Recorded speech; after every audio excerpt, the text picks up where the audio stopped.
مسلمانوں، جو لوگ ظالم ہیں ان کی طرف مائل نہ ہونا، نہیں تو تمہیں بھی دوزخ کی آگ آ لپٹے گی، اور اللہ کے سوا تمہارے کوئی دوست نہیں ہوں گے، پھر تمہیں کوئی مدد بھی نہ ملے گی۔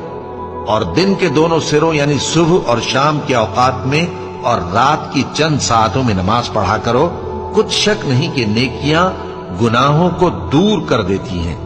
یہ ان کے لیے نصیحت ہے جو نصیحت قبول کرنے والے ہیں، اور صبر کیے رہو کہ اللہ نیکوکاروں کا اجر ضائع نہیں کرتا۔ تو جو امتیں تم سے پہلے گزر چکی ہیں ان میں ایسے ہوش مند کیوں نہ ہوئے جو ملک میں خرابی کرنے سے روکتے؟ ہاں، ایسے تھوڑے سے تھے جن کو ہم نے ان میں سے نجات بخشی، اور جو ظالم تھے وہ انہی باتوں کے پیچھے لگے رہے جن میں عیش و آرام تھا، اور وہ گناہوں میں ڈوبے ہوئے تھے۔ اور تمہارا پروردگار ایسا نہیں ہے کہ بستیوں کو جبکہ وہاں کے باشندے نیکوکار ہوں از راہ ظلم